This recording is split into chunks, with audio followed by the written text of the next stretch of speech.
Alguns incêndios específicos, nós temos que trazer aqui alguns conceitos e também classificação de riscos. O que seriam esses incêndios específicos?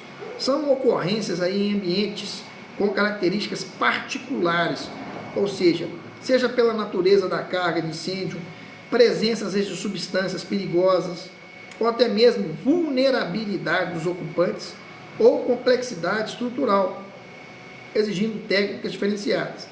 Então, por exemplo, ambientes classificados como incêndios específicos. Um ambiente de hospital ou clínica. O que eu tenho de característica? O principal risco adicional quando eu tenho um incêndio em hospital e clínica.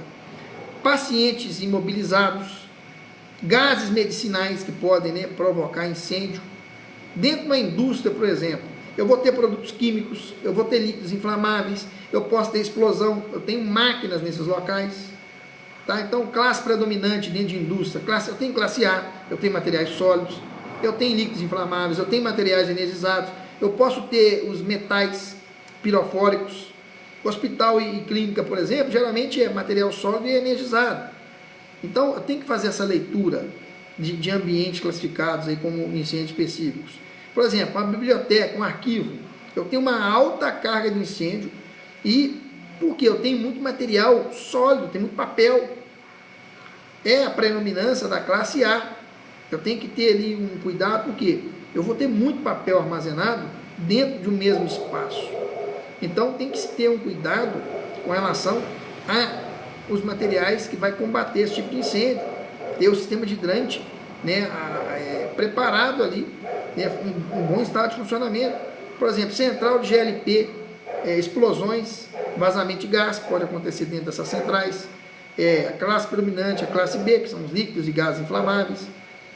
Veículos e produtos perigosos, eu vou ter ali a carga química, materiais tóxicos, desconhecidos, eu tenho a classe A, B, C e D, eu tenho material sólido, eu tenho líquidos inflamáveis, eu tenho materiais energizados, eu tenho ali também materiais pirofóricos, metais.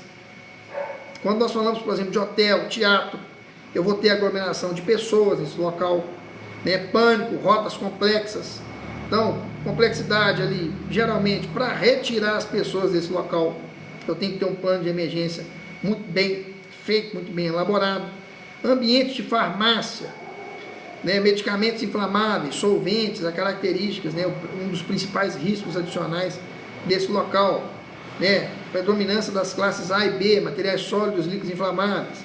Caldeira, laticínios, por exemplo, tem muita caldeira, alta pressão, explosão física, combustíveis, ou seja, eu vou ter ali classe A e B, subestação elétrica, eu vou ter choque elétrico, alta tensão, óleo isolante, predominância de classe B e C, silo, eu tenho ali poeira explosiva no silo, eu tenho espaço confinado, então tem a questão da asfixia também, predominância da classe A, e o veículo, automóvel, nós temos aí combustível líquido, bateria, confinamento, predominância das classes B e C. Então, por que são diferentes? Enquanto o incêndio comum envolve principalmente classe A, sólidos, os específicos ali, eles combinam múltiplas classes, às vezes classe A, classe B, classe C, D, e riscos adicionais como explosão, choque elétrico, toxicidade e pânico em massa. Então, o brigadista profissional, dentro do curso do bombeiro civil, ele tem que saber fazer essa leitura. Por exemplo, quando eu tenho incêndios em hospitais e indústrias, a evacuação e identificação de riscos químicos é fundamental. Então, hospitais e clínicas, o principal desafio é a presença ali de pacientes que não conseguem, por exemplo, se auto-evacuar, sedados, em UTI, mobilidade reduzida. A evacuação é a prioridade absoluta. Retirar as pessoas o mais rápido possível. Pessoas com mobilidade reduzida. Aí tem os riscos específicos dentro de hospitais e indústrias também. Oxigênio pode intensificar ali a combustão violentamente, oxigênio medicinal. Equipamentos, por exemplo, ventiladores, monitores sensíveis à água, parte elétrica. Temos também a carga de incêndio, ou seja, medicamentos inflamáveis, álcool, éter. Então, o que é importante? Cada indústria, por exemplo, possui um perfil de risco único. A brigada, ela deve dominar o inventário de produtos químicos aonde que estão as fichas de segurança dos produtos químicos daquela indústria, o plano de emergência específico para cada risco crítico que eu tenho dentro da empresa ou organização, né? Por exemplo, riscos críticos, químicos, quando eu tenho lá inflamáveis, explosivos, tóxicos, ou até mesmo aí os corrosivos, quando nós temos, por exemplo, poeiras, grãos, farinha ou metais que podem gerar explosão, o maquinário, risco de aprisionamento e fontes de ignição, acidente com partes móveis de máquina, o confinamento, áreas aí com risco de asfixia dentro da empresa. Então, quando nós temos lá algum exemplo prático de fábrica de tinta, que é uma indústria, o que a gente pode trazer de exemplo? Incêndio em tanque solvente, que é classe B, que é um líquido inflamável.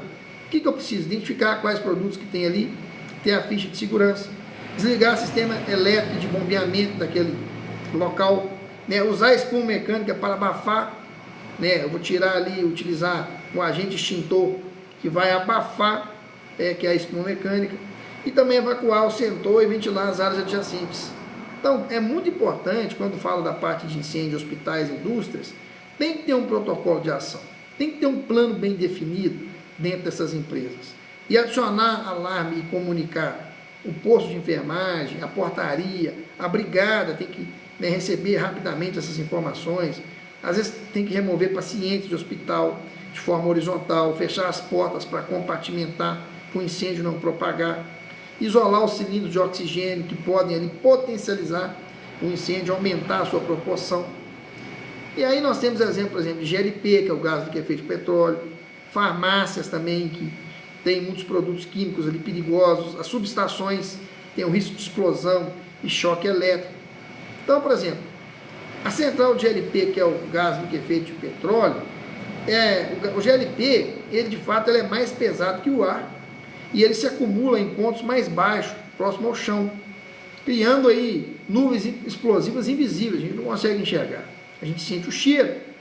Então, o risco de explosão por expansão de vapor de líquido em ebulição, ele é o que? Eminente, quando os cilindros são expostos ali ao calor. Então, a ação tática, quando tem incêndio nesse local que tem cilindros, o que eu tenho que fazer?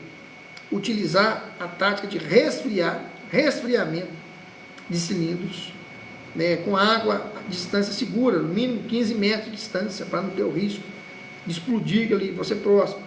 Né, isolar a área num raio de 300 metros. Então, regra de ouro quando se fala de GLP, que é o gás de efeito de petróleo. Se houver vazamento com fogo, é importante o que? Deixar queimar. Apagar a chama sem cortar o vazamento, cria uma nuvem de gás explosiva, muito perigosa. Nunca entre na nuvem de gás, certo? Nunca entrar nessa nuvem. Por exemplo, farmácias. Nós temos ali uma grande carga de álcool, de éter, de solventes, que são materiais de classe B. Então, ventilação geralmente precária, favorece o acúmulo de vapores. Geralmente, farmácia, você vai ter prateleiras ali que não vai dar espaço para ventilação, de janelas, por exemplo. Então, o procedimento, quando tem um incêndio em farmácias, por exemplo, usar água para prateleiras, papel, classe A, né, usar pó químico, CO2, para os líquidos inflamáveis, que é o classe B, e ventilar o ambiente antes da entrada, garantir que tem ventilação adequada no ambiente. E um outro risco que nós falamos mais cedo, que são as subestações elétricas, né, tensão letal ali de 13,8 kV, e o óleo isolante inflamável em ambiente confinado, que é um outro risco. Então, uma regra absoluta para a eletricidade: nunca use água em equipamento energizado. A gente sempre fala isso em treinamento de brigada. Solicitar o desligamento remoto dessa subestação, mantenha a distância mínima aí de 5 metros, né? Use pó químico ABC para os princípios de incêndio, isso é fundamental. Então, quando nós falamos para a gente de silos, de aglomeração, transporte, tem alguns riscos específicos também. Os silos aí são armazenamentos geralmente de grãos, estrutura com risco crítico de explosão, de poeira, que é aquele grão de farinha. Uma faísca pode detonar o ambiente inteiro. Então, o risco de explosão, de asfixia nesse ambiente, espaço confinado, de soterramento, Então, o que é proibido no silo? Chamas abertas, ferramentas que geram faísca nesses espaços. Então, qual que é a ação tática?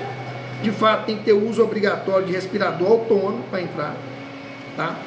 Ventilação prévia e uso moderado de água para evitar colapso estrutural por sobrepeso dentro do local, dentro do silo. Então, eu falei aqui semana passada do equipamento de proteção respiratória, do EPR, dos outros EPIs. E dentro de um silo, de fato, eu tenho que utilizar. Treinamento prático de uso desses EPIs é importante, fundamental para o brigadista. E o teatro, cinemas e hotéis, qual que é o fator crítico dessa característica? Aglomeração de pessoas. Eu tenho um número grande de pessoas em shopping, teatro, cinema. Né? O pânico mata mais rápido que a fumaça.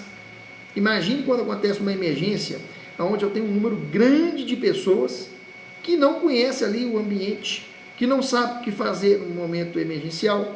Uma coisa é uma empresa onde eu tenho colaboradores que todos os dias eu tenho contato, eu posso ter um plano de emergência, treinar as pessoas no plano de emergência. Outra coisa é um ambiente que cada dia eu tenho pessoas diferentes. Então eu tenho que ter uma brigada atuante, eu tenho que ter uma sinalização bem adequada para as pessoas de fato conseguirem sair desse local. E o que é importante? Os riscos maiores quando se fala desses ambientes é o que? O pisoteamento, rota de fuga bloqueada, materiais inflamáveis. E aí a gente tem a prioridade de fazer gestão da multidão, evacuação, acalmar as pessoas, mostrar o caminho seguro para elas saírem daquele local. Nunca bloquear saídas, é muito importante, né? Tem que ter uma comunicação clara e também calma. Combate ao fogo apenas após o início da evacuação segura, retire as pessoas, priorize a retirada das pessoas primeiro. Quando nós falamos, por exemplo, de transporte, produtos perigosos, veículos aí com cargas químicas, explosivas ou até mesmo tóxicas, a identificação correta é a chave da sobrevivência. Então, identificação de placa laranja com número de risco no topo, né? 3 inflamável, 6 tóxico, 8 corrosivo, identificar o produto exato, né? Por exemplo, 1203, que é a gasolina, o protocolo de ação, quando tem algum tipo de incêndio, manter a distância, mínimo de 50 metros de caminhão, por exemplo, em rodovia que tem produto líquido inflamável. Na questão da identificação da placa com binóculos, né? Acionar a biquim, tem o manual da biquim, tem o 0800, e sempre evacuar ali a favor do vento. Então, quando nós falamos dessas competências, da maneabilidade, o que é essencial? O domínio técnico e resposta eficiente no caos.